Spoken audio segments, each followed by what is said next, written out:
Right Honorable Robin Anabanja, after witnessing the signing of the over $200 million fertilizer manufacturing agreement, noted that Uganda needs more fertilizers to increase production and productivity. She says that the government, through the parish development model, is encouraging the people to use fertilizers in order to earn from agriculture. I have witnessed the memorandum of understanding between Reform Company of UAE and the government of Uganda, with, represented by the Ministry of Agriculture. So on behalf of the President, I've been able to witness this milestone where we have a company that is going to manufacture fertilizers from our company.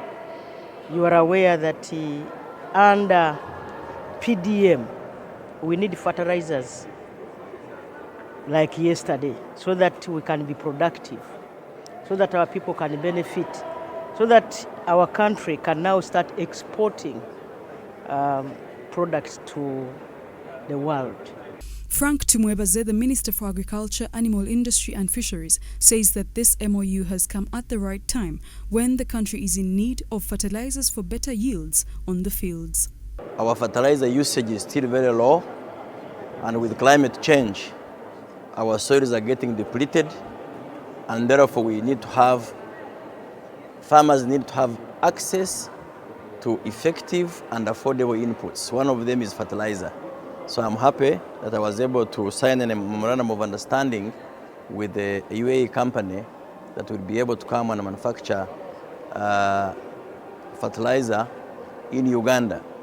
We hope that by the end of it all, fertilizer usage or uptake will increase, and therefore we'll be able to increase our production and productivity. Meanwhile, the Minister for Lands, Housing and Urban Development, Judith Nabakova, represented Uganda at the Urban Authorities session in Dubai. Nabakova says that ministers in charge of urban development from all over the world met to discuss how best they can manage urbanization in the face of the increasing climate changes. We are also now looking at disaster risk management in cities and urban areas. These are seasons where we see flooding, we see pollution, we see so many things taking place in the cities which used not to happen before. So we are looking at building a whole of intervention approach whereby all stakeholders, multi-sectoral approach, sit on the table and agree on how to mitigate effects of flooding. Meanwhile, the Prime Minister met several other investors who want to inject money into the agricultural sector to improve production and productivity.